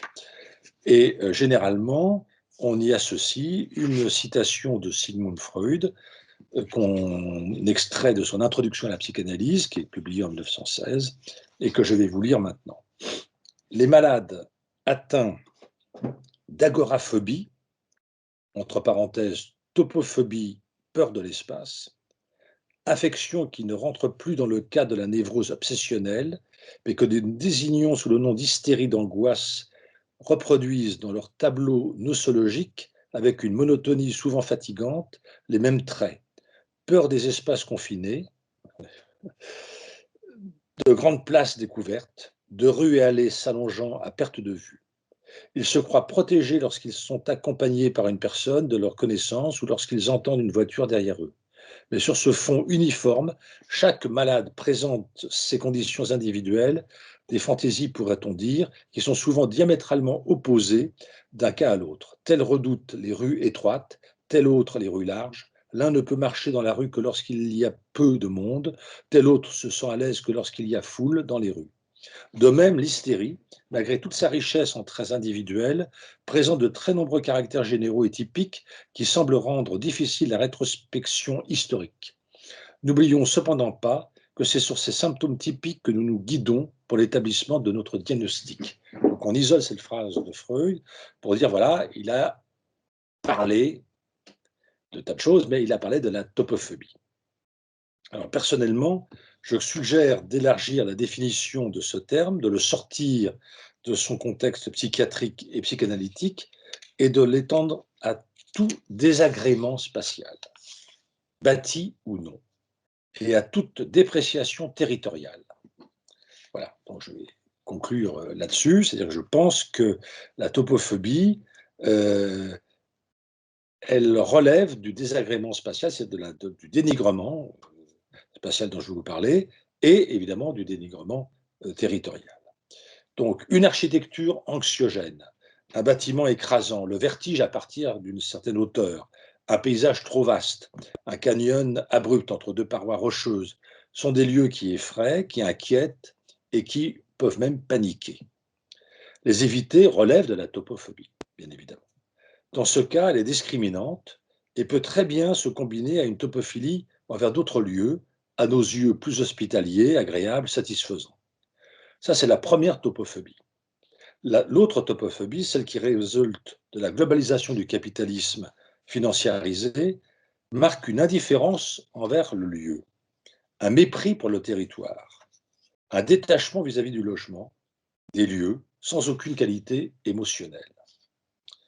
Pour une multinationale comme pour de nombreux décideurs nationaux et même locaux, un territoire s'évalue à sa rentabilité, en toute méconnaissance de la richesse de sa biodiversité, de la singularité de sa géographie et de son climat, des savoir-faire de ses habitants et des cultures et patrimoines locaux. Je considère que le système capitaliste contemporain, après avoir précarisé les emplois par le biais de l'entrepreneuriat, qui vient contester le fondement même du salariat, le précariat, le stagiariat, et toutes les formes de déqualification liées à l'usage de plus en plus généralisé du machinisme, du numérique et bientôt de la robotisation. Il suffit de voir en quoi sont réduits maintenant les agriculteurs. Enfin, ils ont une déqualification totale. Ils sont au même point aujourd'hui que le Charlie Chaplin, dans les temps modernes, a effectué le même geste toute la journée, attaché qu'il est à la chaîne de production. Et c'est pareil dans le commerce, hein. Il y a une déqualification totale du commerçant, une déqualification totale du vendeur. C'est plus un statut, je veux dire, il n'y a plus d'école de vente. Bon, c'est une pauvre personne qui est là à attendre le client et qui ne peut pas vous donner de renseignements. Donc on voit bien qu'il y a une précarisation. Et elle est en cours et elle est massive. Et à cette déqualification, à cette dépréciation, à cette précarisation de l'emploi, j'associe la précarisation des territoires. C'est-à-dire que je considère que simultanément, le même système capitaliste qui se transforme, évidemment, on n'est plus dans le capitalisme solide du 19e siècle, mais dans le capitalisme liquide du 21e siècle, pour reprendre les qualificatifs de Zygmunt Bauman, que je transpose évidemment dans mon cas sur le territoire et sur les villes. Eh bien, cette liquidification territoriale les rend interchangeables. C'est-à-dire que d'une certaine façon, le capitalisme financiarisé d'aujourd'hui n'hésite pas à délocaliser. Alors ça, c'est quand lorsqu'il délocalise, il déménage une entreprise. Lorsqu'il déterritorialise, il déménage une région. Et ces processus sont à l'œuvre en permanence, y compris pendant la Covid. Et donc, on le voit bien, l'idéal, alors là je vais être obligé de caricaturer, l'idéal de la conception d'un territoire digne de ce capitalisme financiarisé, c'est un plateau technique sur lequel je viens brancher une gare de train à grande vitesse, un aéroport, une université, des laboratoires de recherche, un CHU, des sièges sociaux, des meilleurs cabinets de comptabilité et de droit, d'avocats, évidemment du logement, un centre commercial, un centre de loisirs, parce qu'on a aussi besoin de se détendre, etc. etc. Donc tout ça est branché sur ce plateau technique, et puis à un moment donné, parce que c'est plus rentable pour X raisons, toc, on débranche et puis on va ailleurs. Et donc là, on voit qu'un pays, qu'un territoire, qu'une région tombe dans la dépression. On le connaît avec la désindustrialisation de certaines parties de la Belgique ou de la France, je pense à la Lorraine en particulier, eh bien, ce sont des régions qui sont devenues dépressives. Et comme elles ne sont pas résilientes, comme on dit maintenant, eh bien, elles n'ont pas trouvé en elles-mêmes la capacité de rebondir et de réagir à ce qui avait provoqué leur crise. Donc on voit bien que à l'échelle planétaire, on a, avec la marchandisation du sol, on a aujourd'hui affaire à une sorte d'immense monopoly, c'est-à-dire qu'on achète des terres et parfois même de très loin, hein. De là où je vous parle, je suis à quelques 40 ou 50 kilomètres de Châteauroux, où 11 000 hectares ont été achetés par des Chinois.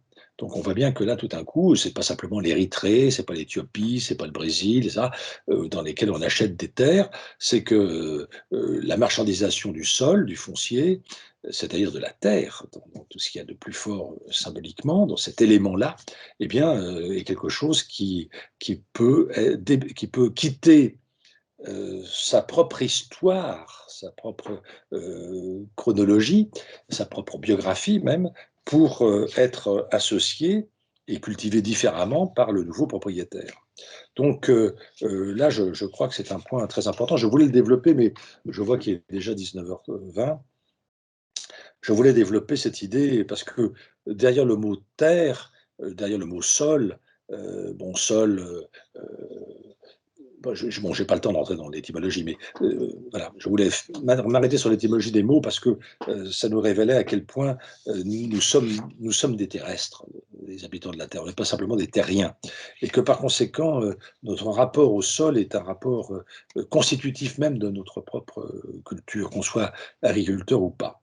Donc je voulais m'arrêter un peu là-dessus et montrer que l'agriculture n'est pas simplement l'agriculture productiviste, n'est pas quelque chose qu'il faut abandonner pour une agriculture alternative, qui serait la permaculture, qui serait l'agroforesterie, etc., qui serait l'agriculture avec des semis directs sous couvert ou d'autres pratiques que vous connaissez peut-être, qui sont plus économes en eau et puis, plus organiques, évidemment, dans la reconstitution de l'humus, et moins consommatrice d'énergie. Non, ce n'était pas ça que je voulais mentionner, c'était pour dire que cette nouvelle agriculture qu'il faudra bien inventer, elle est un art de vivre.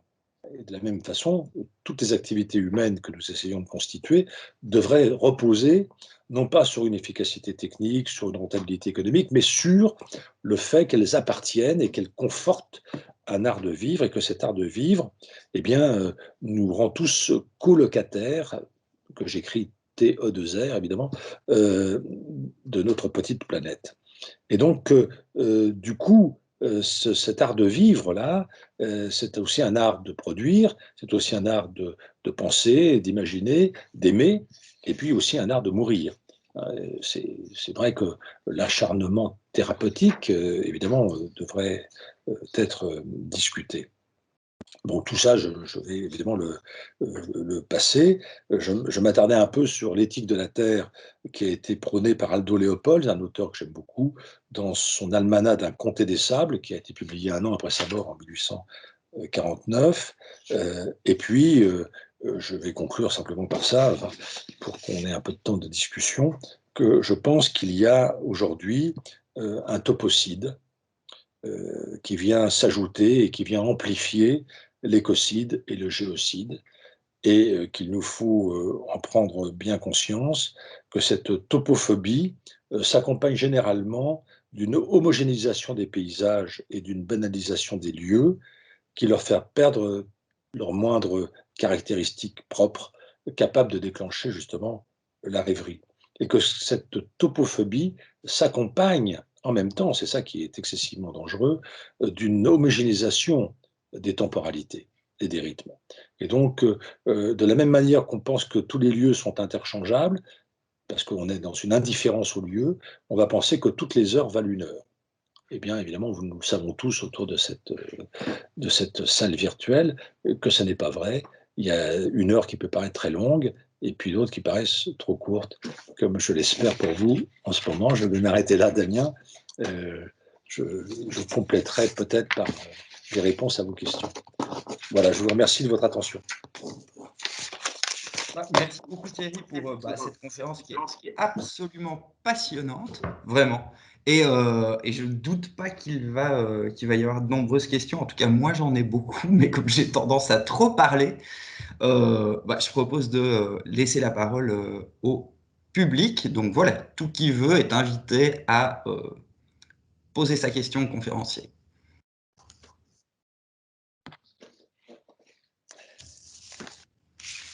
Alors, du coup, je peux me lancer le temps que d'autres questions arrivent. Donc, je vais formuler mes remarques très naïvement. Très naïvement, mais du coup, j'ai été vraiment, alors au début de l'exposé, évidemment, hyper intéressé par cette idée de la maison éponge, hein, donc qui est pleine de souvenirs, etc. Et notamment pourquoi? Parce qu'effectivement, une maison, c'est quoi? C'est des aspérités aussi, c'est des défauts. C'est toute une série de petits trucs abîmés qui racontent justement une histoire, qui évoquent des souvenirs, etc. De façon plus générale, quand tu évoques la maison natale, donc la maison onirique, donc avec ses caves, son grenier, etc., je trouve ça assez passionnant, mais ce qu'il y a de génial, c'est que ce type de maison natale, on se la représente, en tout cas moi je me la représente justement, encore qu'une maison conçue avec toute une série d'espaces qui ne sont pas fonctionnels. Parce que pour le dire très platement, un grenier, en fait, ça sert à peu près qu'à stocker des choses dont on n'a pas besoin, ou dont on n'a plus besoin, et qu'on n'ira très certainement à peu près plus jamais rechercher. Donc c'est les enfants qui montent au grenier, ou éventuellement dans un moment de nostalgie, on va y jeter un œil parce qu'on cherche faussement un truc pour regarder en fait tout le reste, etc. Donc ce que j'adore, c'est cette idée-là d'une maison qui n'est pas fonctionnelle précisément, voire même pleine de défauts. C'est-à-dire, alors tu racontais l'histoire de Bachelard qui pour s'endormir transforme les bruits, hein, donc, ou les intègre à un imaginaire qui est celui de la mer, etc. Ça peut être les escaliers qui grincent, etc. Bon, mais du coup, la question, il y a une première question qui se pose.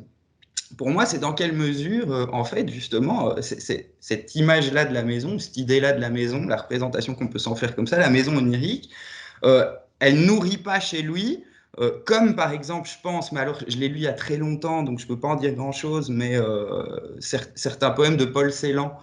Donc, dans quelle mesure elle nourrit pas, en fait, une critique d'un certain design, voire d'une certaine conception de l'architecture, dont on pourrait affirmer je sais pas comment le dire, moi, mais que d'une certaine manière, le design ou une certaine conception de l'architecture tente précisément à effacer la possibilité même d'avoir des traces qui s'inscrivent dans une maison, d'avoir une histoire qui se raconte.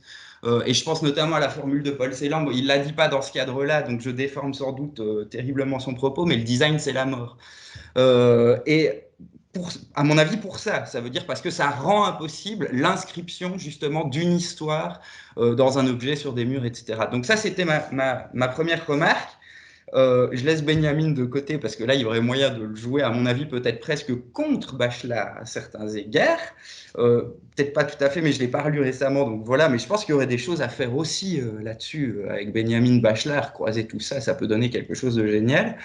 Donc je laisse ça de côté pour passer alors à une deuxième petite question. C'est que tu disais, il y a la question du rapport du dehors et du dedans, justement, toujours en lien avec cette maison onirique. Et là, je me demandais dans quelle mesure, en fait, Bachelard parle ou pas, ou les bachelardiens, ou ceux qui s'en inspirent, par exemple, des jardins, des plantes, etc. Je pense à la façade d'une maison. Ça veut dire les plantes grimpantes, pour le dire tout simplement. Ça veut dire qu'ils marquent aussi la maison et en même temps qu'ils poussent, qui font partie de cette histoire, en fait. Donc là, c'était ma deuxième petite question. Alors, j'en ai encore deux autres que je vais formuler très brièvement.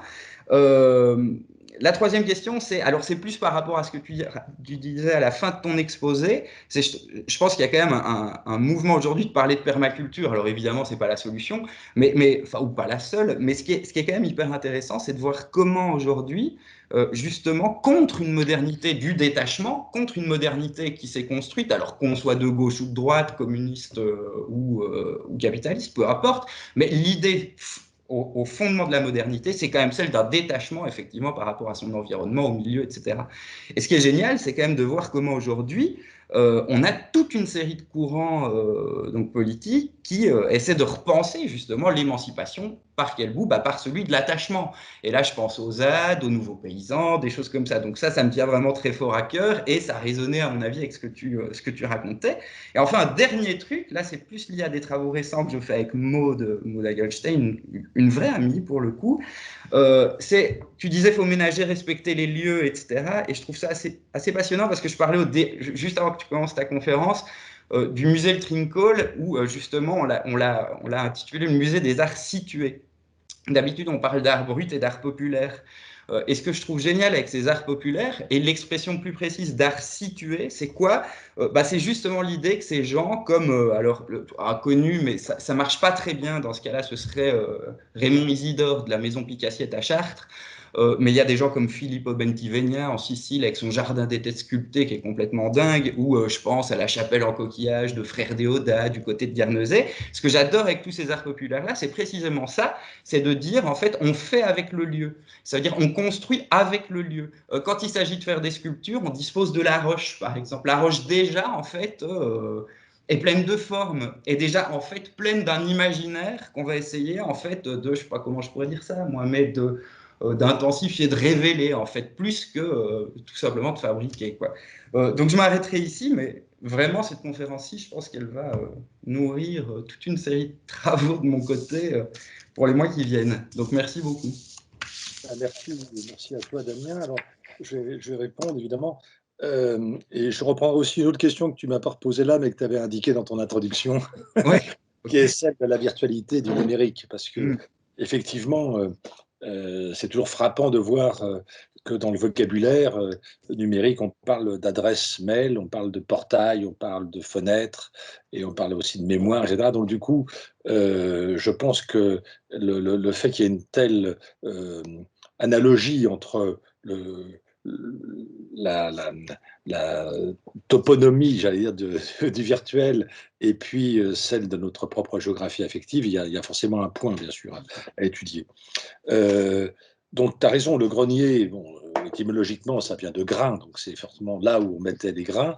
Pourquoi en hauteur? Parce que c'était pour éviter que les rongeurs, du moins une certaine partie d'entre eux, puissent grimper pour bouffer tout.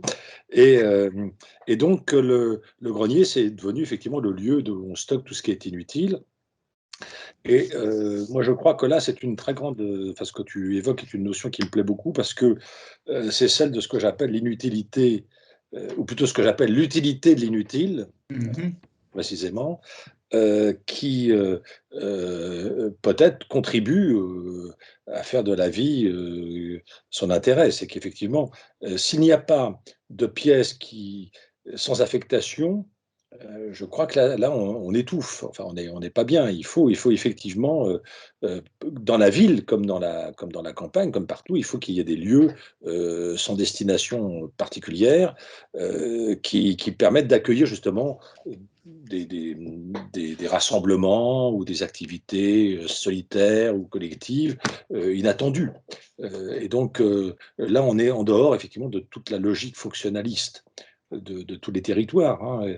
Et donc repenser nos territorialités, c'est effectivement les combiner à nos temporalités, ça j'insiste beaucoup là-dessus, et en même temps à garder de l'aération, enfin partout, je ne sais pas comment on pourrait trouver un autre terme, mais c'est vrai que l'être humain, il est, comme je le disais la semaine dernière, il est situé, enfin pour simplifier les choses évidemment, il est situationnel, relationnel et sensoriel, et dans chacune de ces dimensions, son rapport au lieu diffère. Évidemment, celle de situationnel, il se situe dans un lieu, il est originaire d'un lieu, etc., etc., il réside quelque part, bon, tout ça, ça va bien. Mais dans le relationnel, on voit bien que là, du coup, le lieu n'est pas quelque chose comme une adresse, n'est pas une domiciliation, elle est dans une interaction, c'est ça qui est excessivement important. Et donc, nos maisons, nos appartements, enfin, il faudrait qu'on puisse faire des visites guidées, nous renseignent en grande partie sur nous-mêmes, ça fait aucun doute. Il y a un rangement qui peut parfois révéler un certain type de mal-être de la personne qui, peut-être ne se trouvant pas à sa place, chez elle, met tout à sa place. Et par contre, il y en a d'autres qui sont plutôt à l'aise à peu près partout et on a l'impression chez eux que c'est dans un désordre incroyable, hein, où tout est empilé un peu n'importe comment, mais parce que c'est aussi leur manière d'être, leur façon justement d'organiser quelque chose qui ne peut pas l'être. Je pense que tu parlais de Benjamin, bon, il a écrit plusieurs petits textes sur comment déménager sa bibliothèque, bon, parce que malheureusement, lui, il était un nomade contraint. Enfin, je pense qu'il aurait bien voulu rester dans sa maison, mais il était contraint à l'exil et contraint ensuite, puisqu'il n'avait pas d'argent, à déménager très fréquemment.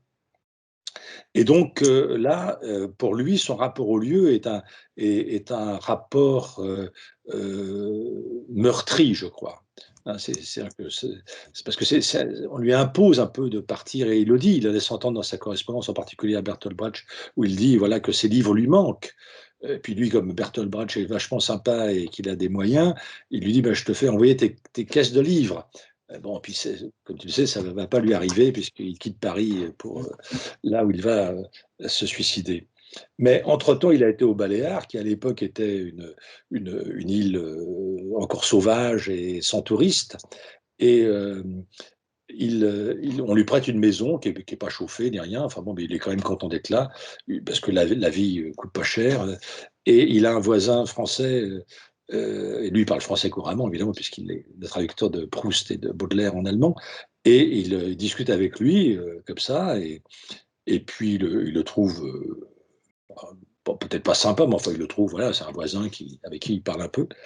Et puis il en parle avec d'autres personnes au Baléares qui lui disent ah mais vous savez pas qui c'est Raoul Villain, c'est l'assassin de Jean Jaurès. Et alors là, le pauvre Benjamin est abattu. C'est hors de notre sujet, mais c'est pas grave. Je voulais raconter cette anecdote parce que elle nous montre aussi à quel point, dans ce que j'appelle être la qualité relationnelle de l'être humain, il y a des choses qui nous échappent aussi, de la même manière que notre situation nous échappe.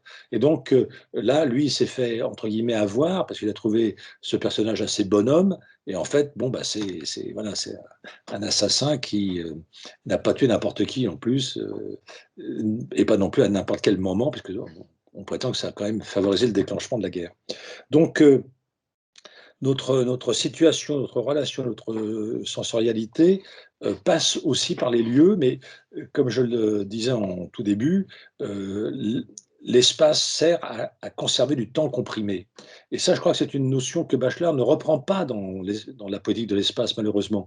Parce que, et moi, j'essaye, du coup, dans plusieurs articles que je pourrais diffuser à tous les auditeurs de ce soir, j'essaye de revenir à cette idée qu'il nous faut, alors je prends le terme à Bachelard, évidemment, il nous faut fiancer nos temporalités, nos territorialités. Je les mets au pluriel parce que nous vivons dans plusieurs temporalités, y compris réelles ou virtuelles, et c'est pareil pour les lieux, et donc il faut les combiner. Et je pense que pour répondre, enfin pas pour répondre, mais pour avancer dans ta réflexion sur le rôle de l'architecte, qui évidemment lui, c'est pas lui, c'est plutôt le promoteur immobilier ou le bailleur social qui va le contraindre à affecter un usage à chaque pièce, évidemment, et même une dimension, un dimensionnement. À titre anecdotique, j'ai eu la chance d'être choisi par le sociologue, anthropologue français Paul-Henri Chambardelot pour écrire ses mémoires. Bon, il était devenu très âgé, et un jour, il me téléphone, il me dit: Thierry, est-ce que vous accepteriez d'écrire mes mémoires? Donc, je deviens sa plume, donc je le rencontre fréquemment. Et donc voilà un homme enfin, qui a une œuvre importante. Enfin, malheureusement, il n'est pas assez lu, donc j'en profite pour le signaler aux étudiantes et aux étudiants, parce que c'est un des premiers qui a introduit l'école de Chicago en français. C'est même le premier, parce qu'il a tout de suite compris l'importance de l'éthologie et puis l'importance de l'écologie humaine. Et donc, il a écrit plein de livres, etc. Alors, je lui pose la question suivante, je lui dis: mais dans tout ce que vous avez fait, qu'est-ce qui vous tient le plus à cœur? Et là, il me fait une réponse incroyable. Il me dit d'avoir pu documenter d'1 mètre carré la surface des chambres des enfants dans les HLM. Alors là, on voit que la recherche nous oblige à être humble et modeste. Et alors j'ai vérifié, effectivement, c'est vrai, c'est qu'à plusieurs colloques, à plusieurs missions, il a insisté à chaque fois pour dire: attendez, mais c'est trop petit, c'est des chambres exiguës, l'enfant ne peut pas y grandir, il peut pas, surtout ne pas permettre à son cerveau de grandir et à son imaginaire de peupler sa chambre, elle est trop exiguë. Enfin, si on met le lit qui bute contre l'armoire, qui bute contre le bureau, ben, on ne peut plus rien faire. Et donc, après des années de critique du fonctionnalisme du logement social, il avait réussi à monter d'1 mètre carré la chambre des enfants. Et donc, je crois que là, c'est un point important, c'est que les lieux, on ne peut pas toujours être dans la disposition à aimer un lieu parce que celui-ci lui-même n'a pas été aimé par ceux qui l'ont conçu, dessiné ou façonné. Voilà, ça c'est. Alors maintenant, bon, sur l'utilité de l'inutile, tu as absolument raison. C'est le sous-titre d'un de mes livres que j'avais consacré au luxe. J'ai écrit un bouquin il y a déjà pas mal d'années que j'ai intitulé Éloge du luxe. Alors évidemment, ça avait surpris beaucoup d'amis de voir qu'un philosophe de l'écologie écrive une apologie une apologie du luxe.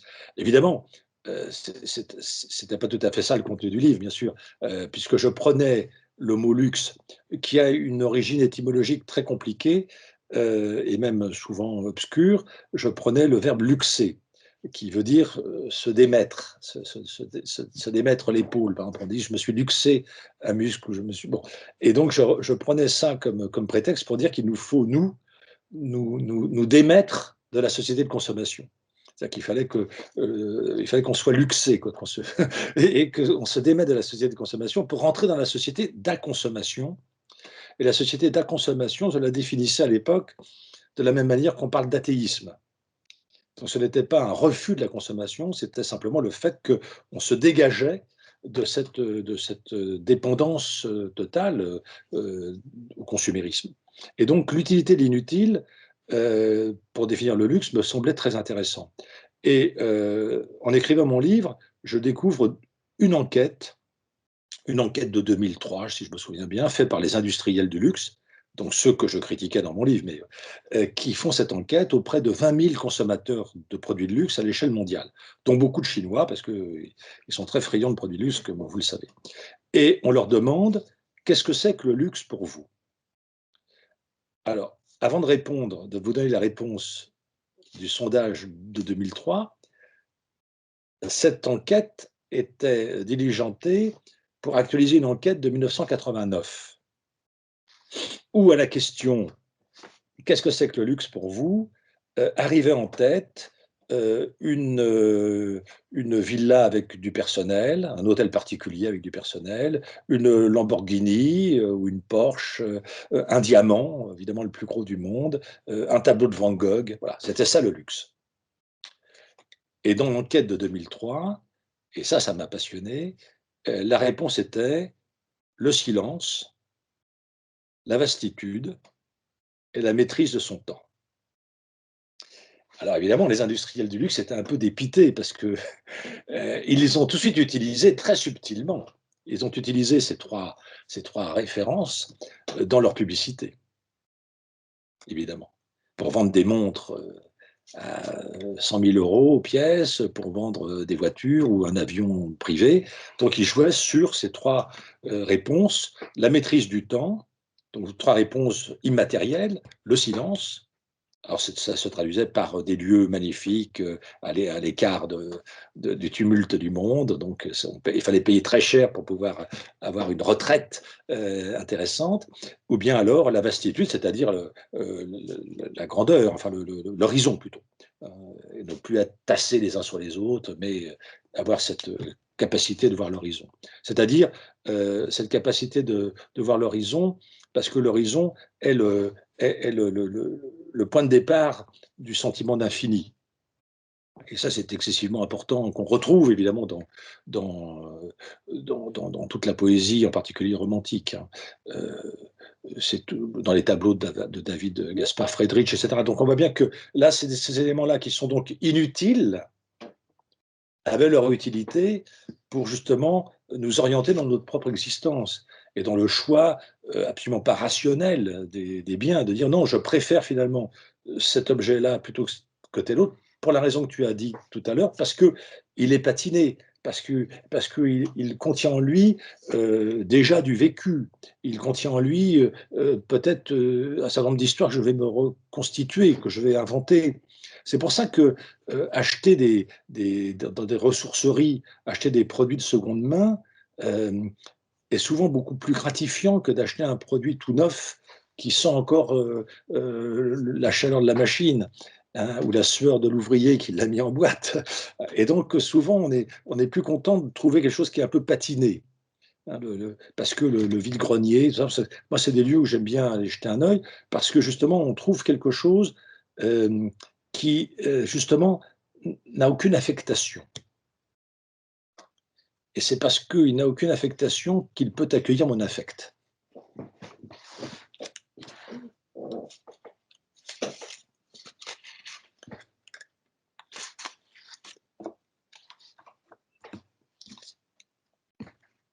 Merci pour ta réponse. Et je propose du coup de me retourner vers le public. C'est une formule qui normalement fonctionne en live, moins à distance, mais bon. Donc si quelqu'un dans le public a une question, n'hésitez pas et surtout branchez bien votre micro. Autrement, évidemment, on ne vous entend pas. Moi, j'avais une petite question. Louise. Oui. Bonjour Damien et bonjour Monsieur Paco. Alors ma question, on m'entend bien? Oui, oui. D'accord. Oui, oui, parfaitement Louise. Ok, donc ma question, elle concerne plutôt ce qui se trouve en dehors de la maison finalement, donc la ville, l'espace périurbain, le territoire. En fait, j'ai deux questions. Donc ma première question, c'est existe-t-il des espaces qui sont susceptibles d'être plus aimés que d'autres ou au contraire plus détestés que d'autres? Donc là, j'ai pensé à votre livre Désastres urbains et je me suis demandé, par exemple, les centres commerciaux, est-ce que finalement on peut parler de topophilie ou au contraire, on peut imaginer que dans des lieux comme ceux-là, ce concept-là n'a finalement rien à faire, que ce soit plutôt un espace qui suscite plutôt un sentiment neutre, ni d'amour ni de dégoût en fait. Donc quel sentiment finalement a sa place dans ce type de lieu. Et ensuite, ma deuxième question, c'était, j'ai pas pu m'empêcher de penser au biorégionalisme à la fin de votre conférence.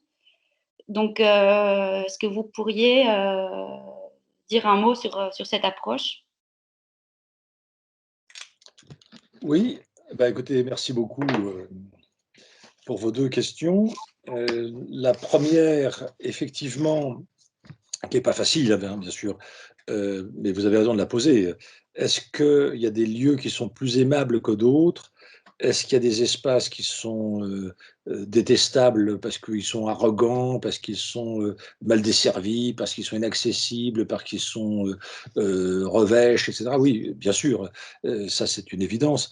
Et donc je crois que notre rapport à ces lieux devant lesquels on resterait un peu indifférent ou neutre, pour reprendre votre expression, moi, m'évoque tout de suite le comportement du blasé tel que Georges Simmel le présente dans son livre Sociologie de 1908, où il essaye de montrer comment la ville, par l'incroyable démultiplication de ces flux, va rendre certains citadins comme blasés, c'est-à-dire qu'ils ne seront plus étonnés par la découverte de telle chose et la rencontre de telle autre. Et donc ce sentiment-là de quelqu'un qui est blasé, moi je l'observe aujourd'hui, c'est-à-dire que du coup, je l'observe à l'inverse, c'est-à-dire j'observe quand quelqu'un qui débarque dans une ville qu'il n'a jamais vue ou dans un lieu qui est très coloré, très joyeux, tout d'un coup il est étonné, il est émerveillé. Et évidemment, tout autour de lui, il voit des gens blasés parce que pour eux, c'est tellement habituel, c'est tellement banal que ça ne les étonne plus du tout. Donc je crois que du coup, notre rapport au lieu passe aussi par notre capacité à encore repérer en eux ce qui va nous les rendre aimables à nos propres yeux.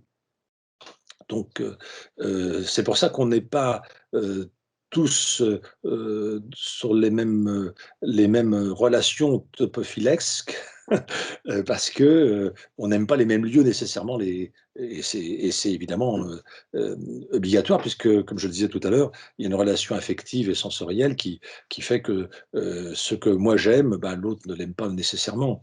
Donc moi, par exemple, je n'aime pas du tout, je n'ai jamais aimé les aéroports, par exemple. Maintenant, depuis quelques années, je ne prends plus l'avion pour des questions de conviction environnementale, mais lorsque je prenais l'avion, j'ai jamais été heureux dans l'aéroport. Ni le lèche-vitrine, ni le duty-free, ni les bars, ni rien ne m'y intéressait. Je trouvais ça très contraignant et oui, enfin, un lieu où je ressentais une sorte d'étouffement. Eh bien, dans les centres commerciaux, comme je le raconte dans Désastres urbains, effectivement, je pense que c'est des lieux qui nous assujettissent et nous appauvrissent. Et donc, du coup, pour moi, ils appartiennent à ma topophobie, à moi. Donc, je n'y vais jamais. Voilà.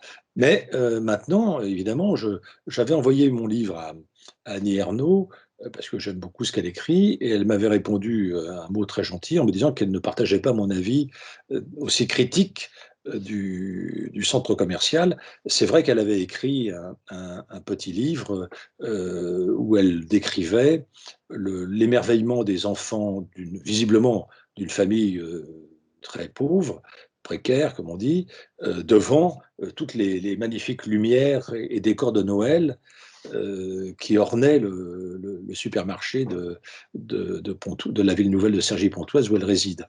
Et donc, elle avait été très sensible à cet émerveillement de l'enfant devant toutes ces lumières, et la mère, ne pouvant pas offrir à l'enfant les jouets qu'il voulait et qui étaient là, exposés évidemment à son auteur pour qu'il puisse convaincre ses parents, elle lui disait « Regarde, regarde les lumières. Voilà. Et donc, c'était ce qu'elle leur offrait, c'était le spectacle même de la marchandise. Mais là où je reste d'accord avec moi-même, et je ne suivrai pas Annie Ernaux là-dessus, c'est que précisément, je crois qu'il y a, comme Marx l'a très bien dit, il y a le monde enchanté de la marchandise. Il avait cette très belle expression, le monde enchanté de la marchandise, mais après on déchante. On déchante parce que la marchandise en question ne tient pas sa promesse. Et puis, elle répond à une obsolescence programmée, etc., etc. Donc, on s'aperçoit qu'en fait, on n'en avait pas vraiment besoin de ce truc. Donc, derrière votre question, je vous remercie de me l'avoir posée parce que ça me fait réfléchir à une autre question que je n'ai pas du tout évoquée et sur laquelle il va falloir que je travaille. C'est pourquoi, oui, pourquoi avons-nous, alors le mot besoin ne me plaît pas trop, mais je vais le prendre quand même, avons-nous besoin d'aimer des lieux? Voilà, c'est une question qu'on pourrait se poser comme ça. Est-ce qu'on a besoin d'être topophile dans notre vie quotidienne? Ma réponse est oui, bien sûr, parce que, comme je le disais, l'être humain est situationnel.